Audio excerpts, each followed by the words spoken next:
좀 내용이 좀 많은데요. 제가 뭐 좀 중간중간 스키핑 하면서 가도록 하겠습니다.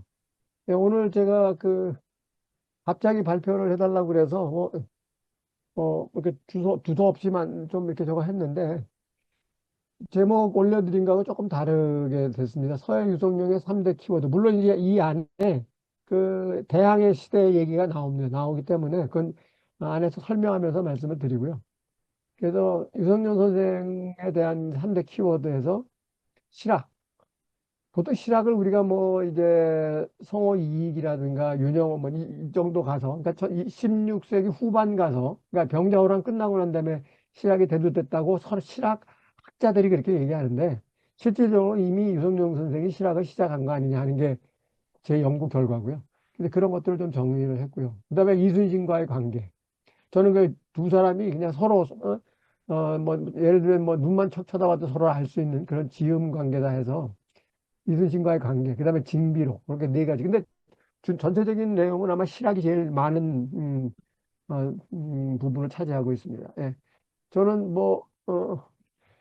원래 이제 영남대학에서 2020년 2월 코로나가 난리가 났을 때 퇴임했고요. 그리고 지금 뭐 서울에 있는 서울과학종합대학원 대학의 석좌 교수로 있습니다. 석좌 교수라도 별거 하는 건 아니고요. 일단 뭐 그렇게 직함을 줘서 거기서 가끔 뭐 시간 되면 이제 강의도 하고 특강도 하고 그렇게 하고 있습니다. 예. 자, 들어가기 전에 요건데요. 들어가기 전에 조선이 어떤 나라였냐를 우리가 한번 생각을 해보자는 거죠.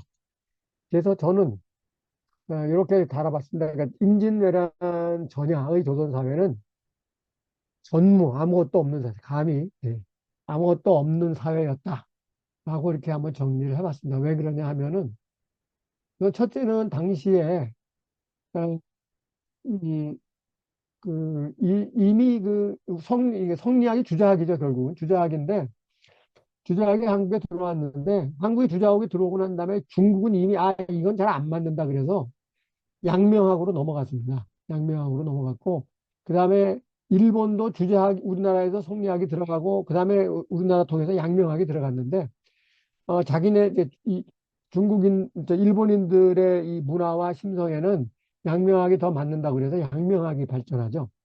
그냥 뭐 쉽게 말하면 이런 거예요. 성리학과 양명학의 차이가 뭐냐 그러면 양명학은 보다 사람 마음, 아, 유심설이 굉장히 중요합니다. 사람 마음이 중요한데 성리학은 사실은 사람의 정신, 네, 마음하고 정신은 좀 다르죠. 정신, 뭐 이런 것들이 중요하죠.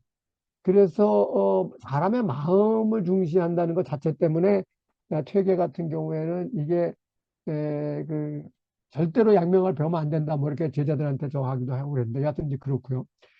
그래서 우리 저 임진왜란이 나고 난 다음에 에, 저 명나라 사람들이 명나라 장군이 와서도 우리 보고 계속 한 게 왜 너니 성리학하고 있냐 양명학을 해야지 아무짝에나 쓸모없는 성리학하냐 뭐 쉽게 말하면 뭐 공자할 맹자라는 그거 아니야 뭐 이제 이런 비난도 하고 이제 그랬던 게 있습니다.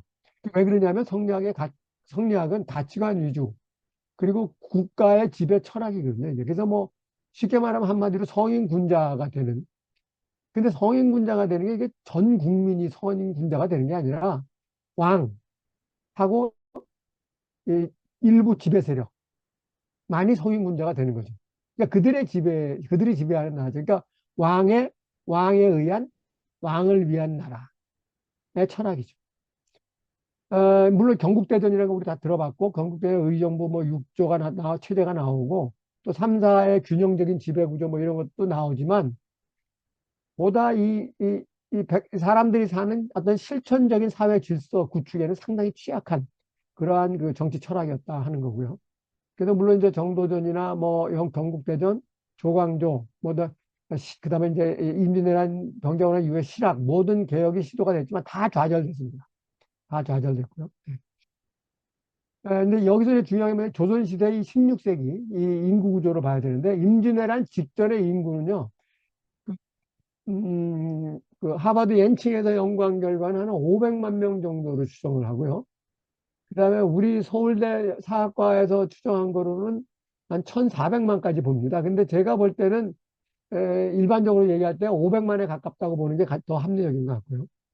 그러나 전체적으로 하여튼 학자들이 내놓은 게 500만에서 1,400만이기 때문에 약 중간 정도 해서 한 1,000만 정도로 치고, 이 1,000만이 어떤 구조였냐 되면은 계층 구조가 왕한 밑에 선비, 중인, 상인, 그 다음에 천민인데, 천민이 이제 소위 말하는 공노비, 산노비죠. 이 천민의 비중이 전 인구의 50%가 넘어요. 그러니까 실질적으로는 60%까지 됐다고 그래요. 음. 그러니까 전 인구의 50%가 노비인 나라죠. 그런데 문제는 뭐냐면 전 인구가 다 한민족, 같은 민족이에요. 전 세계 역사상 같은 민족이면서 이렇게 노예로 삼은 나라가 없어요. 대부분 다 어디 누구 어디 지배하고 그래가지고 타민족을 노예로 삼았지 동일민족을 이렇게 한 나라가 우리밖에 없습니다. 아주 웃기는 나라죠. 그러니까 이 조선이라는 나라. 예. 그러니까 결국은 이 왕 빼놓고 양반 5%가 지배하는 나라예요.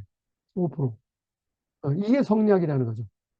물론 성리학이라는 게 성인 도덕 군자를 지향하는 것이기 때문에 성인 도덕 군자가 나라를 잘 다스릴 것이라는 전제하에서 이루어지지만 실질적으로 그렇게 됐느냐 하는 건 또 별개의 문제인데 이제 그런 거죠. 그다음에 이 조선의 그 당시에 그럼 이제 우선 경제적인 측면을 보면 이율곡이 임진왜란 나기 10몇 년 전에 왕한테 그 저걸 올리는데 상소를 올리는데 그 많은 소에 뭐라 하냐면 1년을 버틸 수 있는 식량 비축이 없는 나라다. 음. 1년을 버틸 수가 없다. 예. 동업 국가로서 이 모내기 기술이 이양법 같은 게 들어오고 그래가지고 그게 이제 소위 세종 시대 이때 왜 굉장히 빨리 발전하거든요. 그러니까 굉장히 초기에는 굉장히 성장 속도가 빨랐어요. 근데 그게 이제 계속 가면서 약해지고 그러니까 유통 구조, 화폐 이런 게 없어요. 그러니까 중국에서도 뭐라고 해요? 니네 왜 화폐를 안 만드냐? 네, 그러니까 선조가 뭐라 그러냐면 저 임진왜란 끝나고 난 다음에 선조한테 신료들이 우리도 화폐를 만들어야 되겠다 그러니까 야 그 아무 가치도 없는 철에다가 그 박아가지고 그게 무슨 저거 한다고 이러면서 아주 한마디로 거절하는 그런 선조 실록이 나오는데 그런 수준이죠. 그러니까 거의 물물교환인 나라예요. 그러니까 뭐 경제 활동이 돌아간다는 게 없는 나라. 예. 그러니까 조세제도도 이게 공물에서 방납이라고 그래가지고 이게 그 결국은 뭐냐, 예를 들면 이런 겁니다. 공물이라는 게 뭐냐면 모든 지역이 다 그 지역의 특산물로 세금을 내도록 돼 있어요. 근데 그 특산물을 결정하는 게 누가 결정하냐면 이 방락군들이 결정해요. 대개 방락군은 서리들이나 그 위에 있는 연결된 그 양반들이 결정하는데 이 사람들이 예를 들면 이런 정도입니다. 예를 들면 내륙 지방에도 니네 예를 들어 특산물이 굴비 그럼 굴비를 내야 돼요. 그럼 거기서 굴비가 나오겠어요? 그 굴비를 구하려면 엄청 비싸지죠. 거기서 이제 차익을 그 지들이 따먹는 뭐 이런 식의 시스템. 그러니까 이런 게 조선의 당시의 상황입니다. 근데 국방제도는 자주 국방이 부재했어요. 그러니까 무슨 얘기냐면 난 이제 이렇게 했네. 사대주의라고 보통 얘기하잖아요, 우리가. 그 사대주의의 핵심은 뭐냐면 자주 국방을 포기하는 겁니다. 왜냐하면 명나라가 계속 이 임진왜란 기간에도 계속 뭐라 그러냐면 혹시라도 조선이 외하고 결탁해서 명나라 치는 거 아니야? 이 걱정을 하거든요, 명나라 조정에서. 예. 그 얘기는 무슨 얘기냐면 우리가 자주 국방할 수 있는 국방력을 가지고 있으면 명하고 뭐 관계가 좋을 수가 없어요. 그러니까 명에서 왕으로서 저걸 받아오면서 자주국방을 포기하는 게 사실은 사대입니다. 제가 볼 때. 예. 그래서 결국 무슨 얘기냐면 이 국방에도 산무예요. 국방 체제가 없어요. 예를 이런 겁니다. 그 당시에 국방 체제가 뭐냐면 재승방약이라고 그랬거든요. 재승방약이 뭐냐면 난이 일어나면 그 난이 일어나는 지역에서 사병 군사들을 동원을 해요. 그 지역에서. 그러면은 조정해서 그 사병들을 지휘할 장군이나 장수를 보냅니다. 이게 재생방약이에요. 네. 그게 무슨 얘기냐면 갑자기 그런 건뭐 조그맣게 예를 들어서 이런 항구에서 외적들이 들어온다든가 아니면은 북방에서 여진족들이 소규모로 들어올 때는 그게 제약이 가능하지만 제압이 가능하지만 그러면 18만 20만이 한꺼번에 들어오는데 예? 신립이 그래서 실패한 거거든요. 신립도 그렇습니다. 그러니까 전쟁이 나니까 신립이 내려가요. 내려가는데 300명을 자기 수하의 장수 300명을 못 모아요. 그래서 서해 유성룡이 자기가 급하면 저 가려고 모았던 300명을 신립한테 줍니다. 그거 데리고 내려가요. 예, 이게 재생방략이에요. 이게 국방 시스템이라는 게 없는 거죠. 예. 자기가 뭐죠? 지휘해본 적도 없고 군사훈련도 안 시킨 사람 데리고 무슨 전쟁을 하겠습니까? 네, 그런 상황. 그다음에 그 명나라 장수들이 들어와가지고 요새표를 헐 그래요. 왜 헐이냐? 야, 니네는 어떻게 개인 무기가 없냐? 이게 왜 개인 무기가 없냐면 아까 말씀드린 것처럼 각 지역에서 전쟁이 일어나면 그 지역 사람들로 군대를 충원한다 그랬잖아요. 근데 그 조건이 뭐냐면 각자 자기 무기 자기가 갖고 오는 거예요. 그 농사 짓던 농사꾼들이 갑자기 무슨 어디서 무슨 저게 있어도 갖고 계세요. 그러니까 개인 확인 없고 그냥 앞에 말했던 경제적인 상황을 보면 뭐예요? 군수 자원이 돌아갈 가능성도 없고 그러니까 불자도 없고 화력도 없고 그다음에 국방 시스템도 없는 완전히 무인 이런 나라였던 거죠. 네. 근데 일본은 어땠냐? 그 전에 오인이 난이라고 그래서 이미 임진왜란이 나기 120년 전부터 내란으로 끊임없이 110년 동안 서로 짜고 죽이는 전쟁을 하는 거죠. 그러니까 전쟁에 이골이 난 사람들이 이제 쳐들어온 거예요. 그것도 마침 이 대항해 시대 동안에 포르투갈로부터 조총이라는 아주 현대적인 살상 무기가 들어오죠. 이 조총으로 무장한 사람들이 들어오는 거죠. 예. 그러니까 이런 상황에서 전쟁이 일어났다. 자, 다시 한번 말씀드리면 국방 체제도 없고 개인 화기도 없고 그다음에 군수 물자를 동원할 수 있는 아무런 기반도 없는 이런 상황에서 전쟁이 일어난 겁니다. 예. 이렇게 이해를 하시면 되겠습니다. 고비 50% 내지 60%는 자기는 주인만 있지 자기 나라가 없어요. 근데 이 사람들은 원래 군사 자원으로 저거 돼 있지도 않고 등록돼 있지도 않고 군인이 될 만한 동기부여가 전혀 안 돼 있는 사람들이죠. 예. 그런 상황이었다 하는 거를 말씀을 드리겠습니다. 그래서 이제 이제 그런 상황에서 이게 일어났다는 거고요. 그래서 우리가 조선 사회를 좀 다시 한번 봐야 된다는 의미에서 제가 길게 얘기했고요.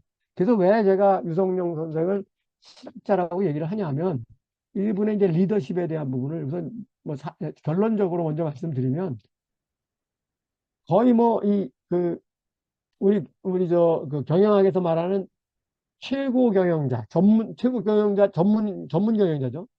전문 경영자인 최고 경영자로서의 의사결정을 해야 했다. 무능한 왕 밑에서. 예. 그래서 굉장히 고독한 의사결정을 해야 돼. 아무것도 없는 상황에서. 동원할 것도 아무것도 없는 상황에서 자기가 뭔가를 의사결정을 해서 뭘 만들어내는 상황이었다. 거의 초월적인 강인한 정신력과 담대한 포용력이 없이는 할 수가 없었을 것이다 하는 거고요. 예. 또 그러면서도 집행자로서의 아주 실천적인 리더십이 굉장히 강력했던 분이다. 그리고 사람들 아무것도 안 돼 있는 상태에서 사람들을 동원하고 동기부여를 하려면 굉장히 진정성 있는 리더십 이런 것들이 있었던 것이다. 이게 이제 최종적으로 결론에 나오는 얘기인데 이제 이렇게 우리가 이제 유성룡 선생을 생각하기 때문에 이 연구를 시작하게 됐다. 이렇게 말씀을 드릴 수가 있습니다. 자, 그러면 이렇게 보면 저는 이제 뭐 경영학을 했으니까 경영학적인 패러다임 이제 어떤 템플릿으로 이렇게 설명을 하는 건데 이제 유성룡의 리더십의 관점이죠. 근데 유성룡 위에는 절대 왕권의 왕이 있잖아요. 그죠? 그 선조하고 관계는 어떠냐? 선조가 즉위한 게 15살이에요. 15살이고, 그 다음에 후궁의 아들이에요. 그래서 이 선조는 거의 뭐 왕이 될 가능성이 전혀 없었습니다. 근데 다 앞에 명종이 후손이 없었어요. 후손이 없이 죽으면서 가끔 놀러 오는 조카들 중에 이제 선조가 눈에 띈 거예요. 굉장히 성실하고 정치적 감각도 있고, 그 다음에 자기 군수를 하는.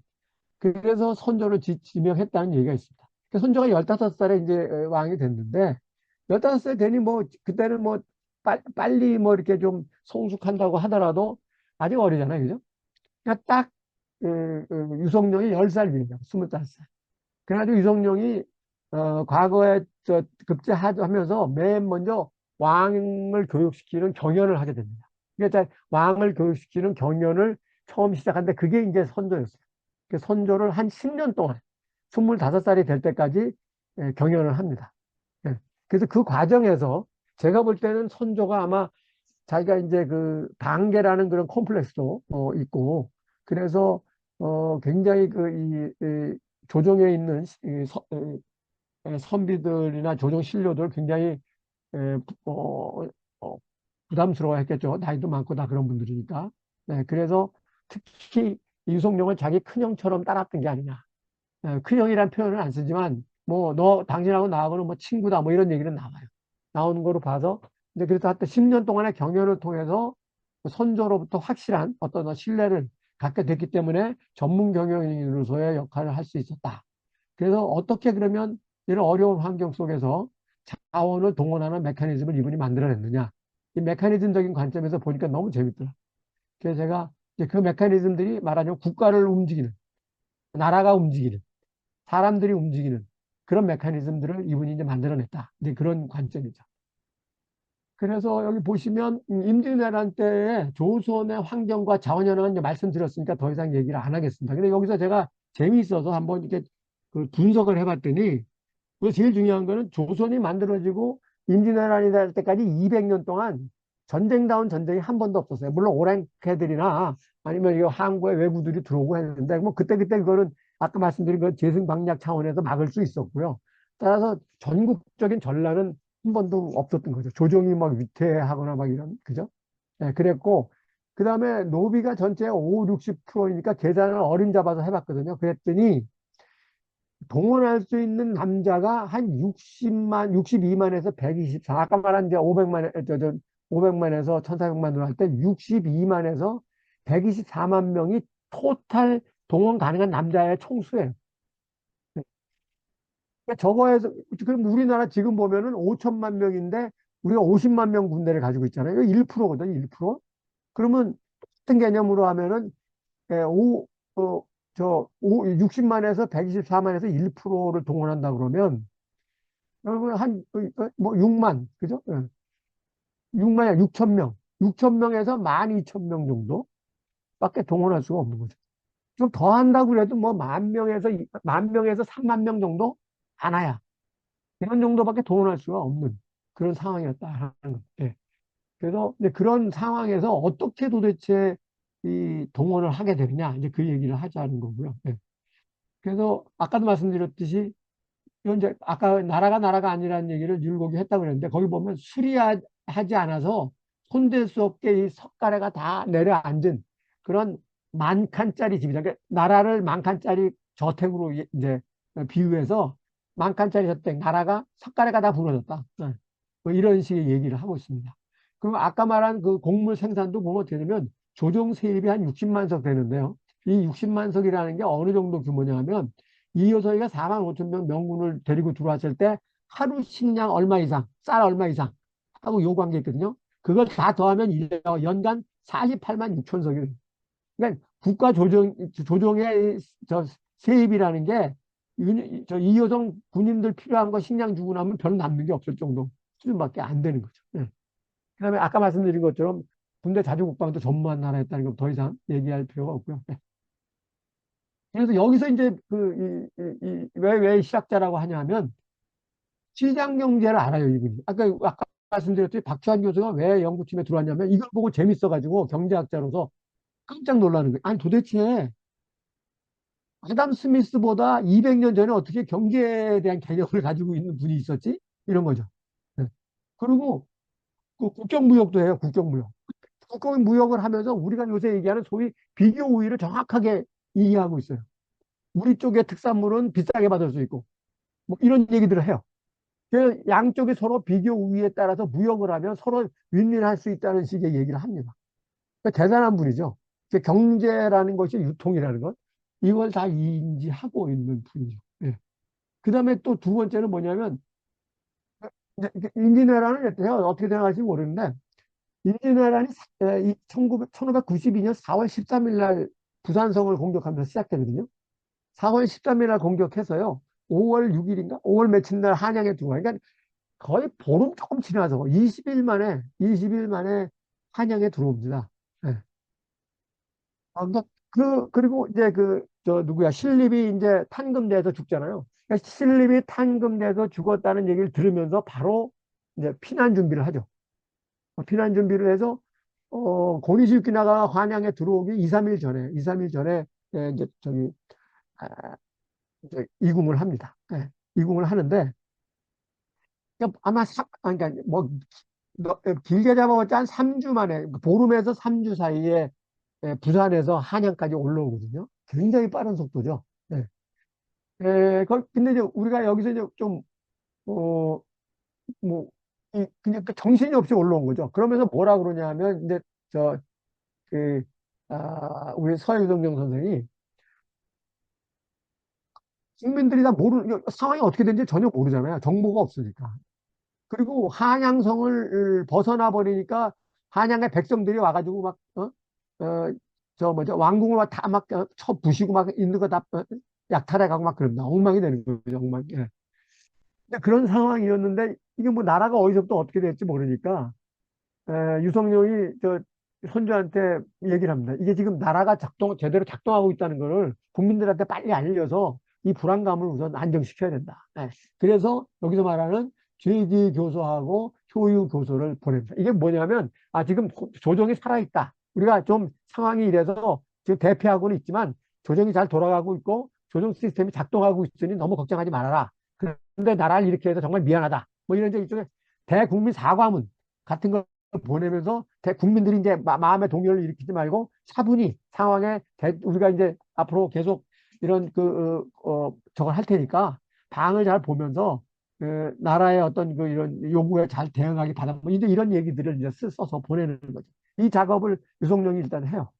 이 손주한테 저걸 해가지고. 네. 그래서 이런 식으로 분위기를 조성하고 이제 이런 것들을 합니다. 근데 자원동원 쪽에서도 국영 수입 사업들을 시작합니다. 네. 그러면서 중국, 일본 등의 선진 기술도 도입하고요. 이 전쟁 동안에 이제 조총을 만들기 시작해요. 우리도. 네. 뭐 그런 것들이 아니라. 그 다음에 국방체제도 중앙의 훈련도감, 지방의 소고군으로 해가지고 군사체제를 구축을 합니다.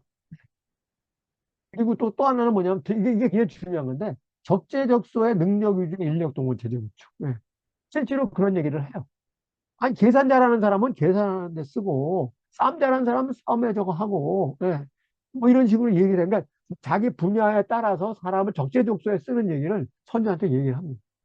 그러니까 거기에는 당연히 옛날 같으면 상인이나 뭐 중인들, 이런 사람들이 하던 역할도 다 들어가 있는 거죠. 근데 이런 것들, 이렇게 해서 어떤 국가적인 차원의 이런 자원 동원에 대한 이런 동원 체제를 만드는 이런 쪽에서도 굉장히 여러 가지 일들을 하게 됩니다. 네, 그래서 이제 구체적으로 보면 그래서 제일 중요한 게 우선 왕이 살아있고 그 다음에 왕이 만약에 문제가 생기면 그 대를 이어서 누군가 왕이 돼야 되니까 빨리 세자를 책봉해라 그래서 광해군으로 세자를 책봉하는 그래서 왕조의 거버넌스 구축을 하게 만들죠.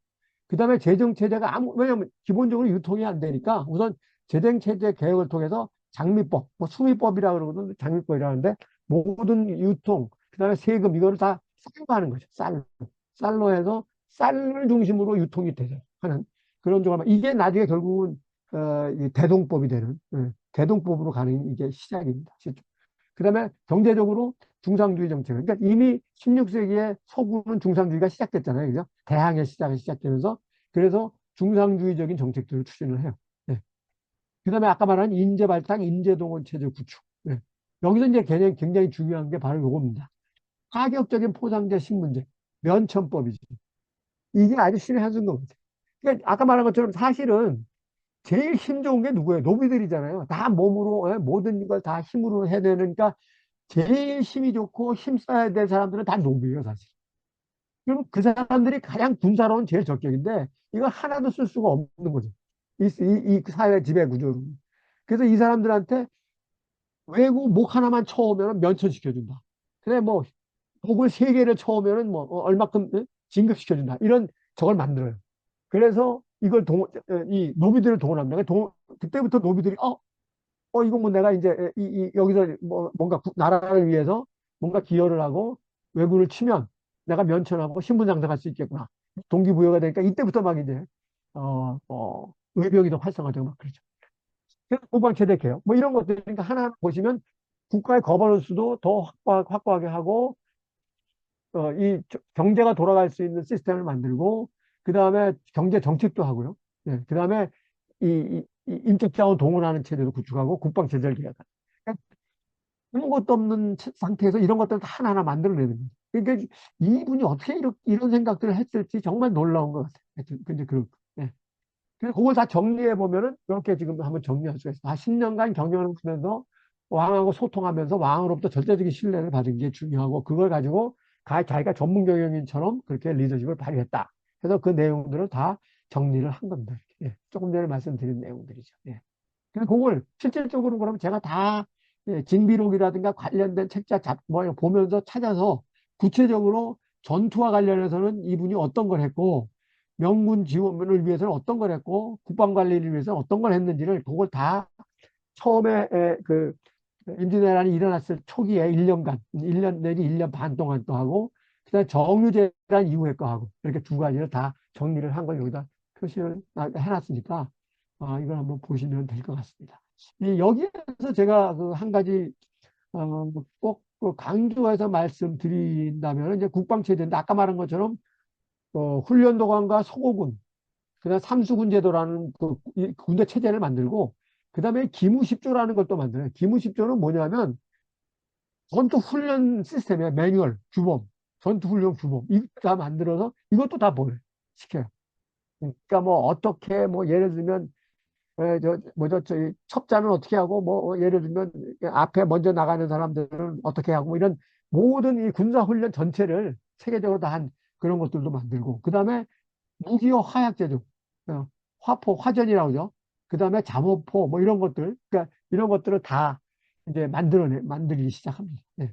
이런 것들이 굉장히 중요했고, 자원동원 체제에서는 아까 말한 인적 자원동원 체제, 그 다음에 면천법만 가지고 안 되니까, 저 뭐죠? 고공책이라고 그래서 책에다가 당장 안 될 수가 있으니까 다 이렇게 뭐 기록해서 공적을 다 기록하는 뭐 이런 것들을 다 만들어서 사인 받고 다 하는 그런 시스템도 만들고. 예. 그다음에 아까 말한 장미법, 그다음에 중강에서 무역법, 그다음에 염업을 시작하고 또 사유를 인정합니다. 뭐 이런 것들이 상당히 지금으로 봐도 상당히 놀라울 그런 정도의 이런 그 시각적인 체제들을 만드는 거죠. 그래서 뭐 요걸 이제 그걸 다 정리한 거니까 이렇게 넘어가도록 하겠습니다. 결론 넘어가고요. 요게 이제 재밌는 건데 호모 헐버트라고 이 사람이 선교사인데, 그, 구한말에 들어와서 이제 고종의 뭐 이 정치 자문도 하고 그랬어요. 선교사인데. 근데 이분이 대한제국 멸망사도 집필했고요. 이분이 이제 그 미국의 하퍼라고 하는 매거진에, 기고를 했는데 그 기고한 게 뭐냐면 한국의 5대 발명품 해서 얘기하는데 그 중에 한국의 금소갈자가 들어가고 이순신의 거북선이 들어가고요. 그 다음에 비격진천례가 들어가고 한글 훈민정음 들어가고 그 다음에 다섯 번째가 뭐냐면 임진강 장교입니다. 이 임진강 장교가 써 있지만 1593년 1월이잖아요. 그게 언제냐? 고니시 육기나가가 평양성까지 들어가거든요. 평양성까지 들어갔다가 평양성에서 철수를 합니다. 철수할 때예요. 철수할 때 이호성 군이 뒤따라오는데 임진강에서 얼음이 녹아가지고 넘어갈 수가 없어요. 넘어갈 수가 없는데 그때 여기다가 칡동굴을 군사들 보고 가지고 오라고 해가지고 유성룡이 잔교를 만듭니다. 그래서 맨 처음에는 이제 이게 물에 깔아니까 사람들이 그러면 그렇지 이러는데 다시가 이게 타이트하게 조이는 그런 조작을 시켜가지고 그래가지고 말하고 군사하고 대포하고 다 건너갔다 완전히. 예. 그러니까 이게 전 세계에서 잔교를 처음이래요. 예. 그래서 헐버트가 놀래가지고 이걸 얘기하고 있죠. 그러니까 뭐 화성에서 뭐 저 누구예요? 저 누구요? 그 유명한 정약용이가 뭐 기중기 만들었다는 것보다 훨씬 먼저 예, 이 신학에서 보통 우리가 얘기할 때 정약용의 뭐 기중기 얘기를 많이 하는 그 기중기 얘기를 많이 하는데 인간 이 잔교가 이미 그거보다 이게 몇백 년 전에 만들어진 거죠. 100년 이상 전에. 뭐 이런 것들이 이제 있고요. 근데 이 하퍼라는 매거진이 그래서 이게 없어졌나 그랬는데 이게 지금 19세기 말이잖아요. 그죠? 그런데 이게 지금도 내가 지금 마지막 확인한 게 이 금년 7월까지 발간이 되고 있더라고요. 그래서 굉장히 이 미국에 좀 앞서가는 지식인들이 보는 그런 잡지라고 그러죠. 예. 하여튼 뭐 이제 그런 에피소드가 있고. 그래서 이거를 이제 그 그냥 이렇게만 보면 재미없는 다이내믹하게 볼 수 없을까 그래서 제가 시스템 다이내믹스라는 이런 그 접근 방법을 좀 이제 학습을 한 경험이 있어서 이 시스템 다이내믹스로 분석하면 좋겠다 그래서 이제 해봤어요. 아니, 이렇게 보는 이유는 뭐냐면 유동력이 주역에 굉장히 통달했다는 것이고 주역에 통달했다는 거는 동양적인 시스템 다이내믹스적인 관점을 이분이 가지고 있었다는 그런 전제하에서 제가 시스템 다이내믹스를 보는데 여기서 제가 이제 얘기하고자 하는 게 이겁니다. 음양오행이라고 하는 주역이 이게 동양적인 세계관인데 이거에 대해서 유성룡이 이미 임진왜란이 시작되기 4년 전인 1588년 맨 뒤에 제가 시를 써놨는데 그 시에 보면은 이 주역의 자기가 완전히 주역에 대해서 완벽한 깨달음에 도달했다는 그 시어를 쓴 시가 있습니다. 그래서 제가 그 시를 찾아가지고 그게 진짜 그런 시인가 싶어서 제가 좋아하는 대만에서 동양 철학을 연구한 특히 이제 도교 철학을 연구한 그 조직 그룹이 있어요. 그분들한테 내가 이걸 보냈어요. 내가 보기엔 이거는 주역에 통달했다는 그런 일종의 오도송 같은 건데 당신들이 보기 어떻냐 그랬더니 그분들이 합의된 게 맞다. 오도송 맞다는 거예요. 그러면서 마지막에 야 자기네들은 잘 몰랐는데 그냥 유석열이 그냥 경세가 정도로 이해했는데 이 정도의 그 경지에 도달한 건 몰랐다. 뭐 이렇게 저한테 나중에 얘기를 하더라고요. 근데 그런 정도로 주역에 완전히 달통한 분이었고요. 그럼 주역이라는 게 뭐냐면요. 16세기까지 우주 운행을 설명하는 유일한 과학 이론입니다. 사실 이게. 왜 그러냐? 자, 보세요. 근대 과학의 아버지라고 얘기하는 아이작 뉴턴이 17세기 사람이거든요. 그렇잖아요. 그죠? 17세기. 그 다음에 데카르트가 여기 보시면 1600, 1596년이니까 겨우 임진왜란 중에 태어났네요. 임진왜란 중에. 예? 그러니까 그러니까 우리가 얘기하는 일반적으로 서구의 과학적 사고라고 하는 것이 시작된 게 데카르트라고부터라고 한다면 그거는 이미 임진왜란 때니까 그죠? 그 이전에 이 서구에는 우주를 설명할 수 있는 거는 성경밖에 없어요. 하나님밖에 없는 거죠. 그게 우리가 보통 그래서 이제 그걸 저희 아무개시다라고 얘기하는 겁니다.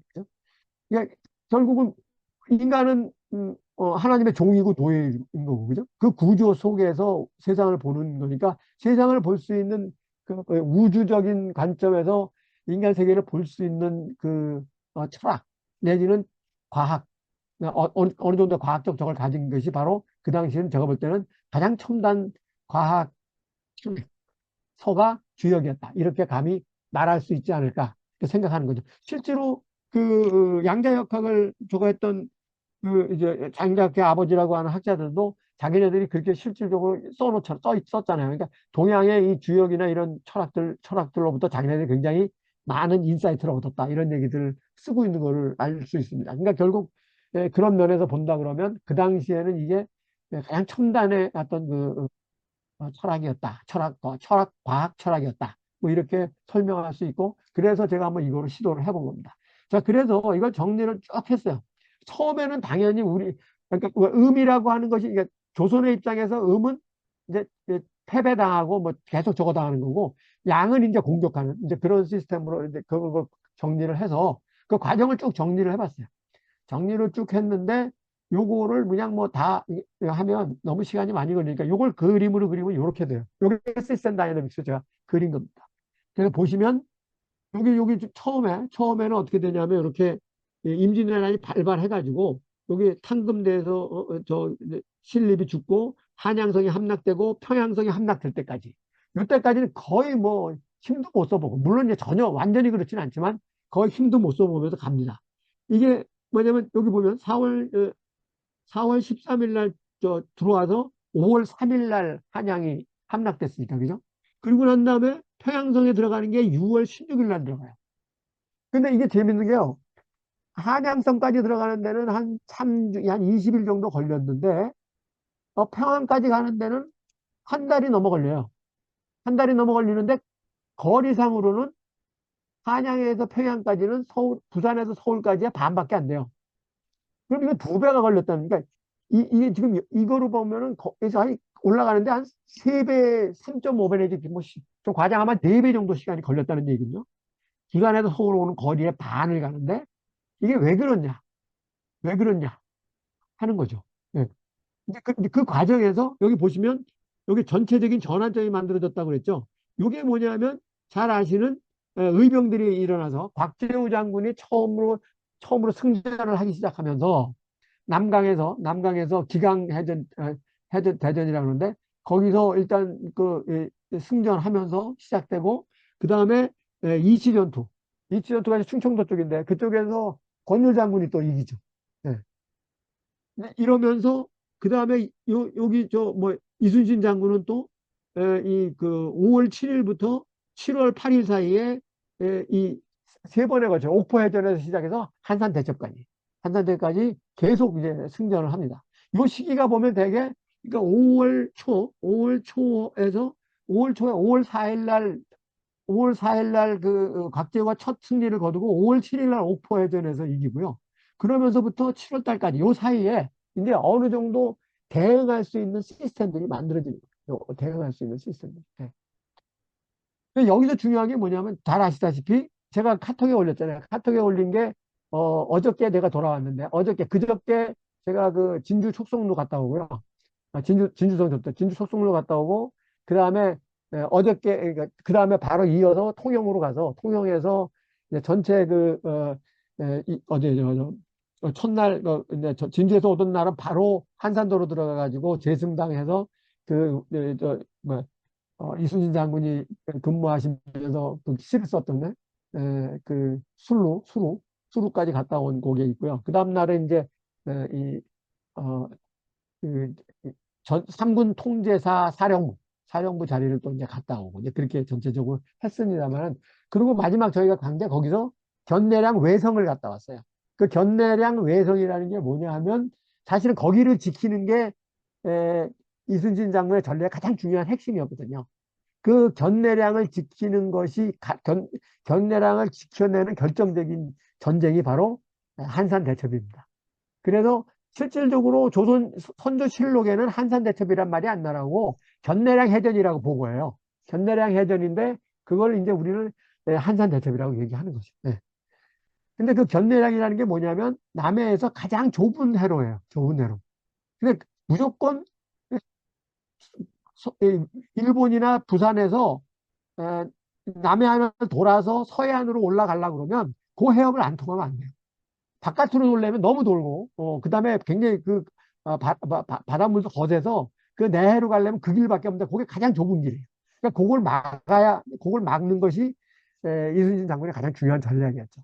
그래서 견내량, 그러니까 한산대첩은 그 전까지는 앞에서 싸우다가 한산대첩은 견내량을 빠져나와서 딱 지키고 있었던 거죠.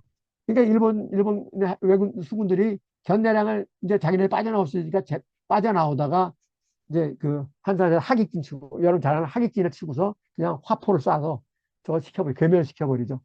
그러고 난 다음부터 이제 견제량을 못 넘어옵니다. 견제량을 못 넘는데 그 과정인데 그러면서 자, 생각을 해보시면 아시는 게 굉장히 빨리 올라갔잖아요. 근데 여기서 이제 에피소드 중에 하나가 뭐냐면 사실은 이때 일본군의 전략을 가장 무력화시키는 결정적인 공헌을 한 사람이 누구냐면요. 다른 사람이 아닌 선조입니다. 왜 선조일까요? 선조가 도망갔기 때문이죠. 도망. 왜냐면 일본의 전략은 뭐냐면, 일본은 아까도 말했던 120년 동안 내전을 했잖아요. 장군들이나 자기 우두머리가 도망가질 않아요. 자기 성을 지키다가, 자기 저걸 지키다가 죽거나 아니면은 자기가 탈복하거나, 이렇게 해서 끝내지 도망가질 않습니다. 예. 예. 근데 이제 우리도 당연히 왕이 한양에 가서 한양 들어가서 왕만 잡아서 할복을 시키든지 뭘 하면 끝나고 그다음에 뭐 조선은 다 자기네 지배한다고 딱 전략을 그렇게 세우고 왔는데 왕이 도망가 버린 거죠. 그러니까 전략에 심대한 차질이 생긴 거예요. 그 심대한 전략에 차질이 생기니까 한양까지 올라가는데 갑자기 뭐 여러 가지 문제가 생긴 겁니다. 우선 중요한 게 여기 보시면 저기 어디야 한양성 함량이 5월 3일이잖아요. 5월 3일 한양 삼령이 끝났다 그러고 생각했는데 5월 4일부터 남강에서 곽재우가 치죠. 그다음에 5월 7일부터 옥포 해전 막 하면서 이순신이 막 치기 시작하죠. 근데 7월 달 정도 되니까 이제 이치에서까지 이제 밀리니까 한양성에서 그냥 고민하다가 일단 그러면 저 뭐죠 평양까지 도망가니까 평양까지 치자 그러고 올라갔는데 평양에서 또 도망가니까 그 다음에는 따라갈 엄두가 안 나는 거죠. 7월 달에 이 전투가 끝나면서 무슨 일이 발생했냐면 완전하게 호남, 소위 말해서 그 곡물 창고죠. 호남은 완전히 보호가 됐거든요. 이 왜군이 못 들어간 거예요, 여기. 진주성에서 막혔고, 그 다음에 저 해로가 막히고 이치 전투에서 막히고 그래가지고 완벽하게 호남 곡식 창고가 자기네들 거기에 진입할 수가 없으니까 자기네들 갑자기 이제 뭐 물류 문제가 생기는 거잖아요. 이 뭐 18만, 20만 가까이 들어왔는데 먹는 문제부터 시작해서 자, 그다음에 또 하나가 제일 중요한 게 뭐냐면 여러분 생각해 보세요. 조총이 아무리 화력이 좋아도 조총 탄환을 얼마나 갖고 들어왔겠어요? 끊임없이 조총 탄환을 보급하려면 보급망이 굉장히 원활해야 되는데 육로로는 문경세제 넘어가지고 올라 그러면 천지하세월이잖아요. 그죠? 그러면 이 사람들이 그렇기 때문에 처음부터 수로를 통해서 올 생각을 했는데 수로는 이순신이 막아놨고 그러니까 결정적으로 전쟁이 지속되면 지속하겠대로 일본군도 화력이 굉장히 약화될 수밖에 없는 상황이에요. 네, 화력이. 그런 여러 가지 상황 때문에 고니시키나가 평양에서 더 이상 올라가지를 못한 거예요. 그 상황에서 이제 명군이 들어옵니다. 명군이 들어오고 그다음에 또 하나의 중요한 얘네들이 생각 못한 건 뭐냐면 일단 한양성까지만 들어오면 전쟁 끝난다고 생각했기 때문에 계절에 대한 개념을 미처 생각 못했어요. 왜냐면 4월 달에 들어와서 5월, 6월이면 끝난다고 생각했으니까, 그죠? 예. 그런데 여기 들어와서 보니까 겨울이 오는 거죠. 겨울 준비를 하나도 안 하고 온 거예요, 외국인들이. 그러니까 얼어 죽는 사람들이 장난이 아니었어요. 예. 그러니까 우선은 그런 한파 때문에도 또 엄청나게 병력이 약화되고. 물론 이런 문제들이 생기면서 어쩔 수 없이 이제 나중에 퇴각을 하게 되죠. 이제 그래서 결국은 명군이 기가 막히게 겨울에 가장 혹한기에 들어왔다는 것도 명군의 화력을 극대화시키는 데 도움이 됐고요. 그래서 일본군은 어쩌서 그래서 일본군을 따라왔던 포르투갈 선교사는 자기가 쓴 회고록에 뭐라 쓰냐면 거의 패잔병도 그런 패잔병이 없었다고 그래요. 내려올 때 그 일본 외군들의 상황을 보면서. 그런 상황에서 진행이 됐다 하는 얘기죠. 이게 그래서 결국 보면 1592년 4월 13일 날 쳐들어와서 1593년 10월은 뭐냐면 4월 달에 일단 그 한양성에서 다시 또 퇴각을 해요. 그래서 4월 달에 유성룡이 제일 먼저 한양성에 들어가고 그 다음에 선조는 민기적 거리다가 10월 달이 돼서 10월 1일인가 돼서 한양성에 들어옵니다. 그러니까 선조가 다시 한양성에 왕이 들어오는 거를 기점으로 했을 때 그때까지가 되게 우리가 임진왜란이라고 얘기하는 거죠. 그러면 그 이후에는 어떤 일이 발생했냐? 기본적으로 명하고 외에 예, 평화협상, 하전, 협상이 진행이 됩니다. 예, 그렇게 이해를 하시면 되고요. 그래서 이 유성룡이 아까 만들었던 여기 보시면 이걸 그림을 간단히 이렇습니다. 이렇게 해서 올라갔는데 아까 말한 이시 전투하고 그다음에 이쪽에 이 진주성 쪽에서 막혔고 한산도에서 막히고 그다음에 전라도가 완전히 안전하게 확보가 됐고 이 전라도부터 필요한 군수물자 군량을 이쪽 서해안을 통해서 이 위쪽으로 이동시키는 이것이 조선이 가능했고요. 일본은 이게 안 되니까 군량미를 얻는 게 어려우니까 결국은 이 주변에 있는 농민들 거 뺏어야 되니까 농민들하고의 갈등이 심해지는 거죠. 그러니까 일본 같은 경우는 어떻게 되냐면요. 영주가 죽잖아요. 영주가 죽으면 당연히 그냥 거기에 사는 일반 백성들은 다 새로이 들어온 사람의 밑에 들어가는 거예요. 당연히 그렇게 돼 있어요. 네. 뭐, 전 영주를 위해서 사생결단하고 이런 게 없는데, 한국은 이 자기네들이 생각했던 것 다르게, 이제 이 백성들이 이제 들고 일어나기 시작하는 거죠. 특히 자기네들이 이제 군사 식량이 부족하니까 거기에 대해서 약탈을 시작하니까 거기에 대한 대응으로. 이런 것들이 만들어지면서, 이, 이, 이 외국인이 철수할 수밖에 없는 그런 여러 가지 측면들이 만들어집니다. 그래서 결국은 그렇게 해서 1593년 6월 진주성 2차 전쟁 이후에 일본군은 다 이제 철수하는데 어디로 철수하냐면 잠깐 보여드리면 여기로 철수합니다. 여기 뭐냐면 남해안 쪽에요. 여기에 이 외성 그러니까 왜군들이 만드는 성을 구축하는데 이게 마지막에 30개까지 됩니다. 30개까지. 30개 외성을 만들어요. 그 가장 서쪽에 있는 게 고니시 유키나가가 있었던 순천, 전라남도 순천 외성입니다. 그래서 거기까지 이제 이 외성을 만드는데 그 전에 일단 열한 7개에서 한 20개 정도의 외성이 경상남도 해안가하고 도서 지역에 만들어집니다. 예.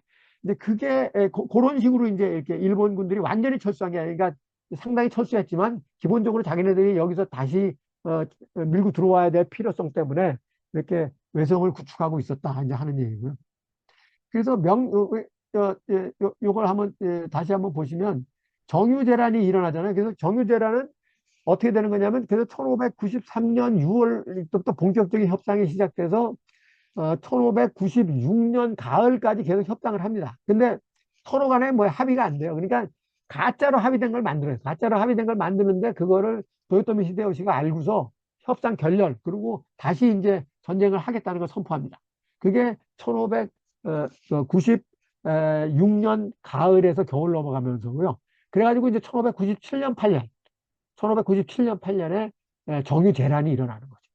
그러니까 그 기간 동안 1593년 6월, 4월 한양으로부터 빠져나온 다음부터 정유재란이 일어날 때까지는 주로 유성룡이 뭐 했냐면 국가 시스템을 만드는 거죠. 이제 돌아왔으니까, 그죠? 체제를. 그러니까 왕궁도 돌아오고 했으니까 그때부터 본격적으로 국가 개혁에 들어가기 시작합니다. 예. 그래서 이제 그런 국가 개혁들이 어느 정도 만들어진 상황 하에서 정유재란이 일어난 거죠. 정유재란이. 여기 지금 그 그림에 보시면 여기 지금 초록색으로 된 거는 임진왜란 시기에 만들어진 거고 아까 말한 것처럼 요 빨간 거는 그 정유재란 이후에 그러니까 1500, 1597년 7월 15일 칠천량 해전에서 원균이 깨지고 난 다음에 만들어진 게 이 빨간 거예요. 그러니까 요즘 그러니까 정유재란 이전에는 그러니까 임진왜란이 끝났을 때는 요 정도였던 것이 이렇게 확 늘어난 거죠. 그렇게 이해를 하시면 되고 그렇기 때문에 이순신이 이순신이 아까 말한 것처럼 칠천량해전이 여기서 졌잖아요. 그러면서 여기를 다 뺏겠단 말이죠. 그러면서 명량해전을 이루고 그러니까 칠천량해전은 여기인데 한산대첩은 요쯤이거든요. 여기. 칠천이라고 써 있는 요 칠자 있는 요 근처가 한산대첩이 여기서 있었는데 여기까지 밀려와서 한 거죠. 여기까지. 그러니까 여기가 왜 이렇게 밀려왔냐? 바로 이런 상황이었기 때문에 이미 그 이순신이 저걸 받고 자기가 13척을 가지고 준비를 할 때는 이미 이런 상황이었기 때문에 이 안에 들어와서 전쟁을 할 수가 없는 거죠. 굉장히 위험하기 때문에. 그래서 이쪽 그 울돌목까지 빠져나와서 여기서 하게 된다. 그래서 완전히 전략도 전술도 다 달라집니다. 여기서는 아까 말씀드린 것처럼 한산대첩에서는 어, 쫙 날개를 펴고 하객진을 했다면 명량해전은 여러분들이 영화를 봐서 아시겠지만 어떻게 합니까? 혼자, 그죠? 혼자 딱 막고서, 그죠? 예. 그 다음에 일본 배들이 들어오는 걸 막는데 여기가 어떤 데냐면 너비가 수로가 140m 정도밖에 안 된대요. 수로 140m면요. 배로 따지면 3척 이상이 같이 한꺼번에 오기가 어려운 거죠.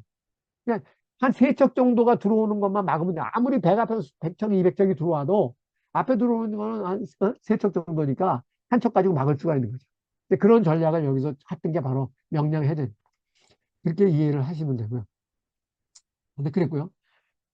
이제 그렇게 해서 마지막에는 이제 명량해전에서 이기고 저리도 해전하고 이렇게 만약 해전을 극복하면서 그러면서 이제 이게 상황이 바뀝니다. 바뀌게 되는데 그게 여기 보면 9월 7일 여기 1597년 아까 말한 게 칠천량 해전이 그 원균이 1597년 7월 15일 날 해전인데 한 이 2달이 채 못 돼서 직산에서 이거 천안 바로 밑인데 천안 근처인데 거기서 전투에서 일본군이 이제 밀립니다.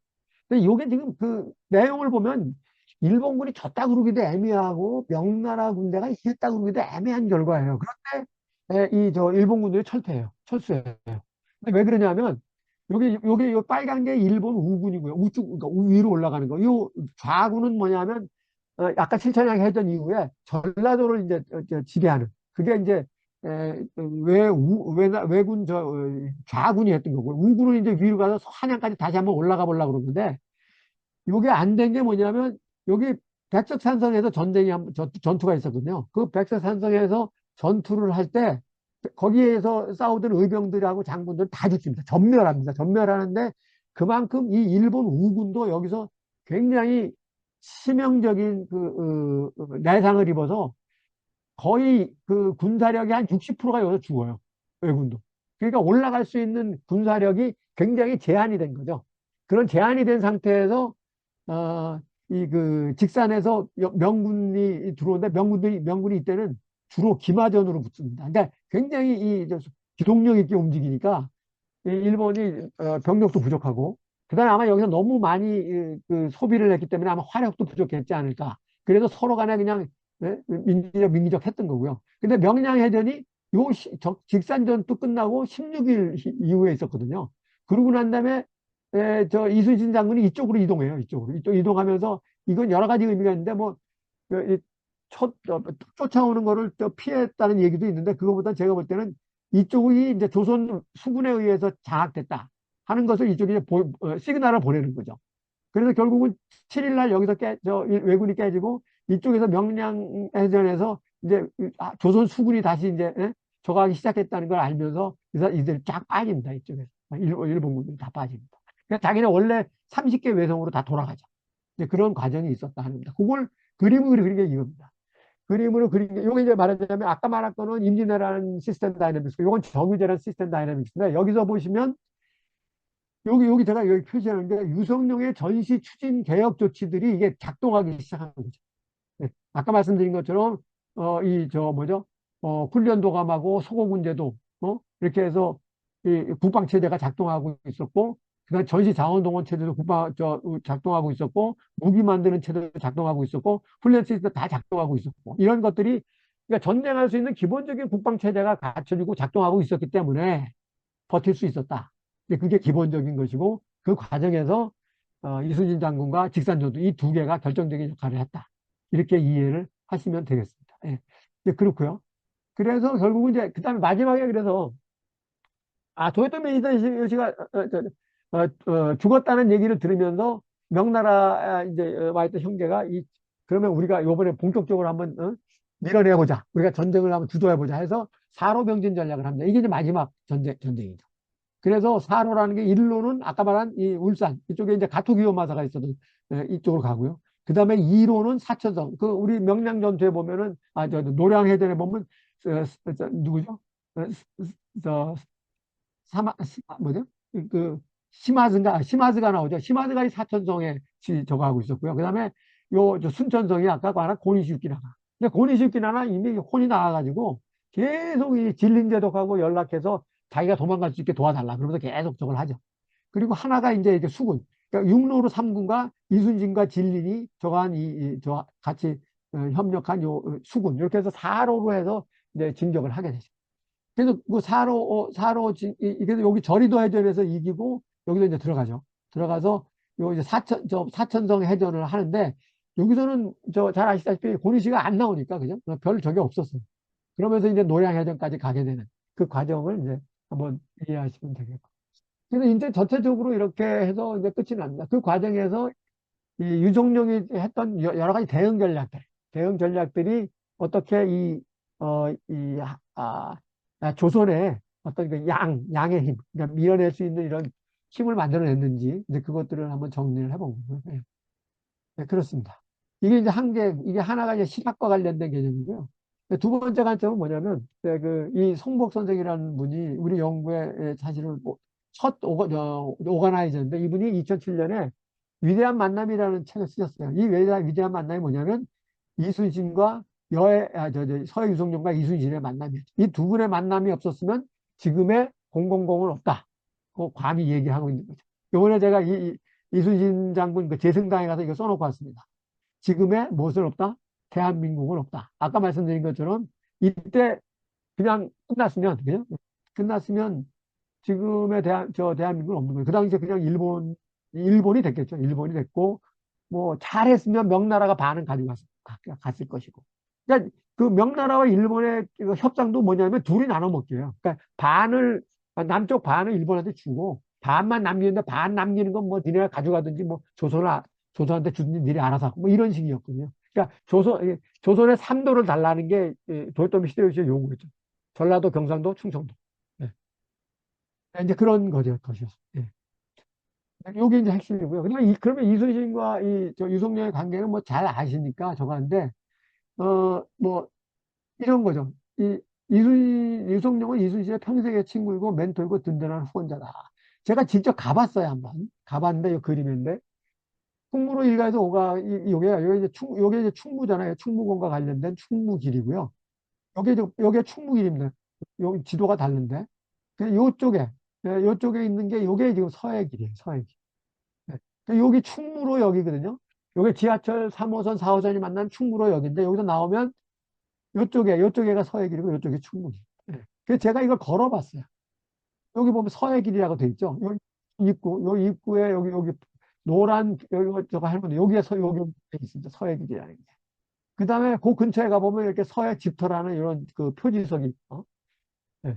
이거 제가 걸어봤거든요. 걸어봤더니 이순신 생가터에서 여기 지금 그 을지로 그 저 뭐냐 인쇄골목에 있어요. 인쇄골목 안에 있는데 거기서 여기까지 제가 직접 걸어봤거든요. 걸었더니 한 800보 정도 돼요. 800m가 되는데 한 800보 정도 돼요. 예. 이게 굉장히 가까웠다는 겁니다. 예. 그렇게 이해를 하시면 되고요. 그래서 여해 둘째 형이 이효신이라고 있는데 이효신하고 원래는 유성룡하고가 동갑입니다. 그러니까 3살 위죠.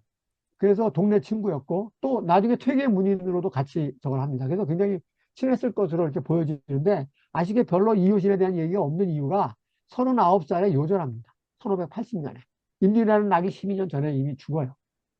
그래서 아마도 저희가 볼 때는 어려서부터 동네 친구고 그랬기 때문에 자기 친구의 동생인 이순신을 더 굉장히 각별하게 자기 동생처럼 챙기지 않았을까 하는 얘기를 할 수 있나. 물론 이제 징비록에 보면 이순신이 어려서부터 정말 쌈도 잘하고 남들보다 굉장히 군사 지략이 있었다 뭐 이런 얘기들이 나오는데 이제 그것도 있고요. 그다음에 이런 개인적인 관계가 있었다 하는 거고요. 그래서 서해가 추천을 합니다. 91년, 전쟁 나기 1년 전에 이순신을 전라 자수사로 하는데 이게 거의 7등급이 올라가는 거예요. 7등급이. 그래서 난리가 납니다. 그런 법은 없다 그러고 뭐 조정에서 난리가 나는데 그래서 일단 정읍현갑이 이제 종육품인데 거기서 7등급을 특진하는 거니까 그래서 문서상으로 일단 3등급 진급시키고 문서상으로 다시 3등급 진급시키고 이런 두 번의 과정을 거쳐서 거기를 돌아 오는 식으로 해가지고 이제 전라자수사가 되는 뭐 이런 편법을 쓰기도 합니다. 여하튼 그런데 91년에 유성룡이 중국 고전 병법서인 기호신서 등을 종합해서 자기가 만든 증손 전수박략이라는 책을 만들어서 이거를 이순신한테 보냅니다. 이순신이 이걸 바꾸서 난중일기에다가 썼어요. 그걸 뭐라고 썼냐면 이거 보내줬는데 읽어보니 수전, 육전, 화공 등에 관한 일을 하나하나 논의했는데 진실로 세상에 그 무엇과도 비교할 수 않고 확 탁월한 이론이었다. 그러니까 이런 전술서를 보내주는 거예요. 네. 그러니까 이런 어려서부터의 서로 간의 이 관계도 있지만 그리고 7등급이나 특진을 시켰지만은 그것은 그런 개인적인 관계가 능력이 아니라 실질적으로 이런 전략도 공유를 했다 하는 거고. 예. 그 다음에 이순신의 칼에도 이런 게 써 있거든요. 이 써 있는 글이 뭐냐면 난중일기에도 나오는데 이 길이 나오는데 이게 누구냐면 이 선조의 지시를 받아가지고 이 서해가 송나라 명장 악비 충신이죠. 정충록에 할 때 유성문이 발문을 씁니다. 그 발문에 나오는 글하고 똑같아요. 그러니까 자기 칼에 쓴 글도 유성룡 선생이 쓴 발문 쓴 글하고 같이 저거 일치시키는 그런 게 있고요. 그다음에 우리가 보통 지피지기 그러잖아요. 보통 손자병법에서 지피지기 그러는데 여기서 두 사람이 지기지피입니다. 보시면 아시면 난중일기에도 그렇고 지피지기가 아니라 지기지피예요. 그 지피지기와 지기지피는 뭐가 다르냐? 지기지피는 약자의 입장이 지기지피입니다.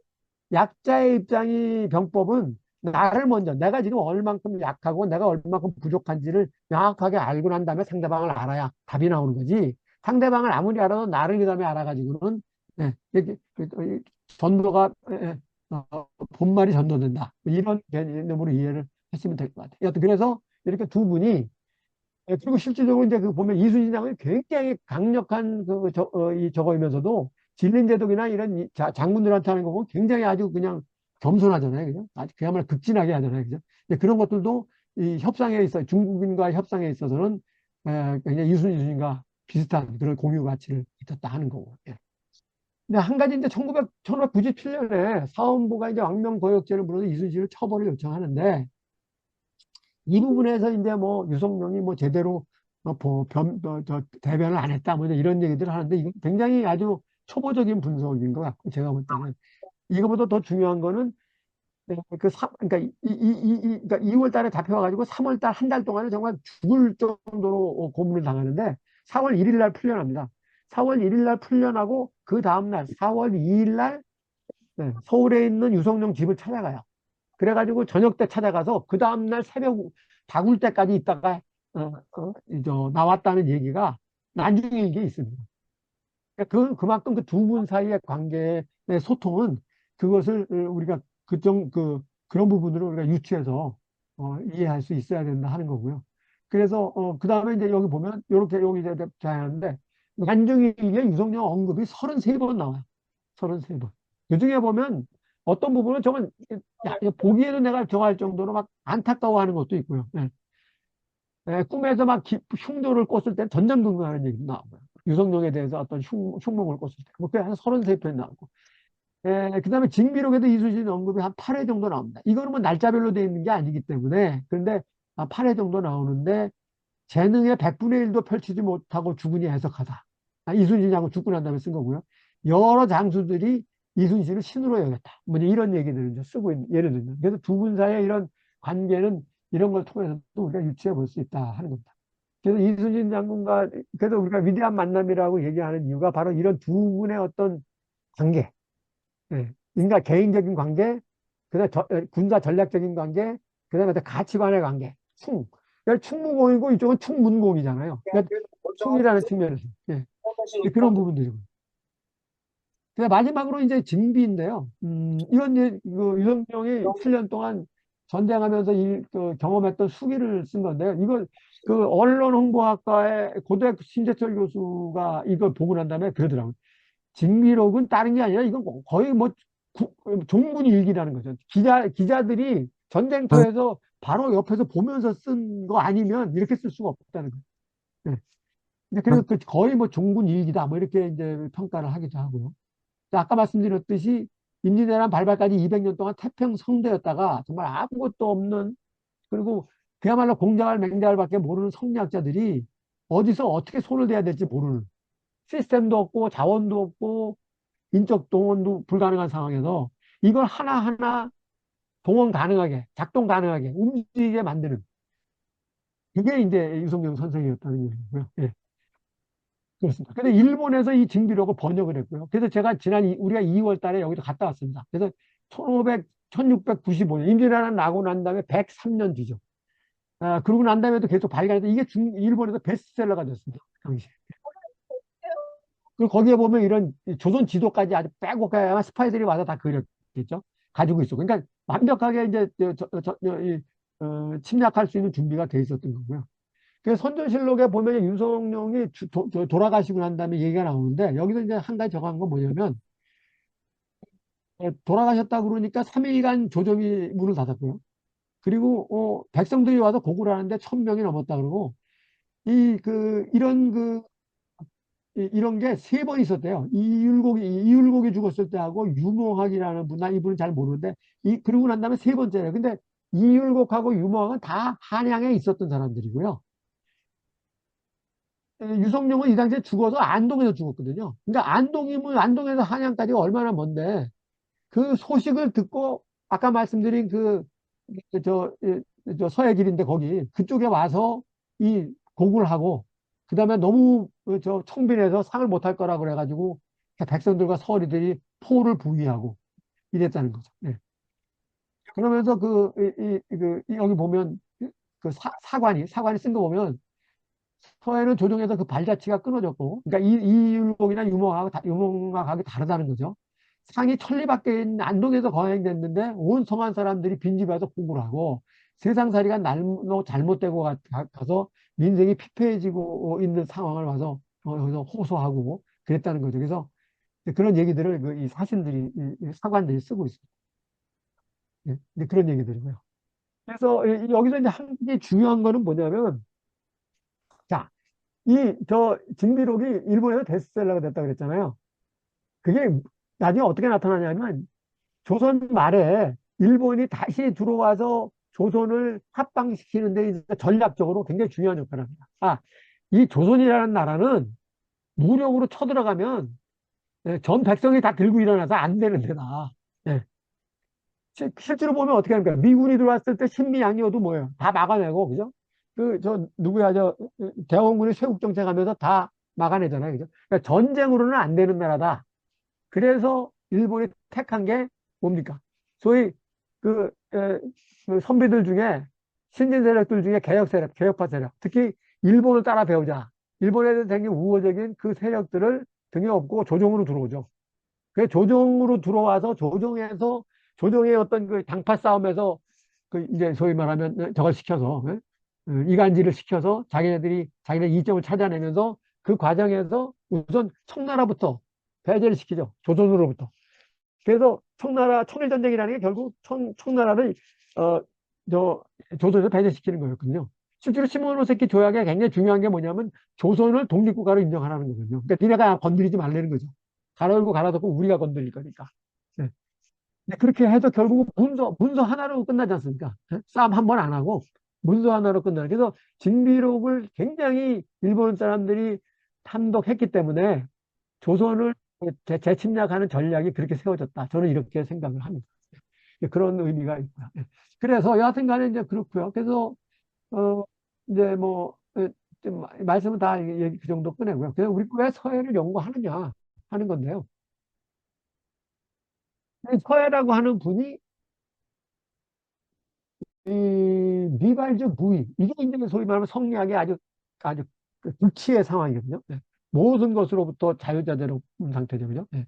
근데 이발적 유의 이때 되면 이제 말하자면 이제 현실 세계 삶의 세계로 들어오는 거니까 이게 근데 되게 그러니까 사람들이 아니 자기가 도통한 경지에 들어간 사람으로 군자에 언하고 살든가 아니면은 굉장히 아주 그냥 실물적으로 살거나 이게 두 개가 나눠지는데 이분의 이 두 개가 자유자재롭게 넘나들었다는 거죠.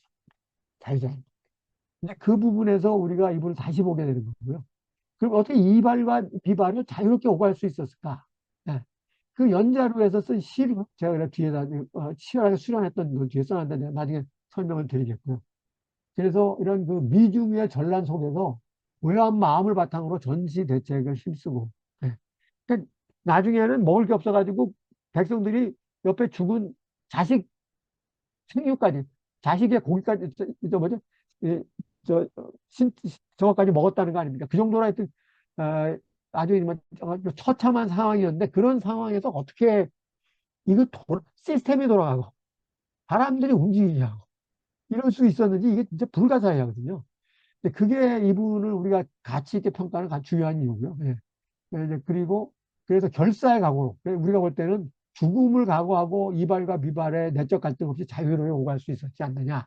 실제로 그 정탁이라는 분이 누구냐면 이순신이 이걸 죽이려고 그럴 때 상소를 써가지고 못 죽이게 한 게 정탁이거든요. 근데 정탁하고 사실은 이저 유성룡 선생과 굉장히 친했습니다. 두 분이. 예.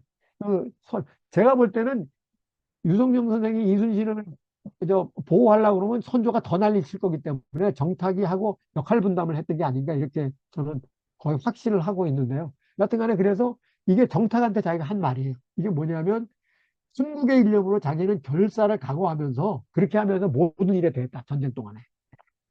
나는 내 목숨 하나 내 던져놓고 내가 나라를 위해서 저거 했다. 저거 했다. 뭐 준비했다. 뭐 이런 거죠. 예. 근데 그래서 그런 얘기고요. 임진왜란 끝난 다음에는 그냥 그렇게 나중에 선조가 자기가 저거 해놓고 난 다음에 다시 막 조정으로 들어오라 그러는데 아직 꼼짝도 안 한다. 그냥 쳐다보지도 않아요. 네. 요 시가 사실은 85년, 88년 사이에 3년간의 의미하고 관련되는 건데 이 그 성리학을 하는 사람들이 우리가 잘 모르는데 대개 뭐예요? 공자와 맹자를 책만 본다고 생각하잖아요. 그게 아닙니다. 성리학을 제대로 한 사람들은요, 다 자기 수련을 했어요. 일정 기간 동안 자기 수련을. 그 중에 가장 제가 앞에 보는 분이 매월당 김시습부터 그런 장면이 나오고요. 그 다음에 소하담, 서경덕도 그랬고, 또 기대승도 그랬고. 예. 예를 들면 뭐 퇴계도 좀 했습니다. 그래서 뭐요?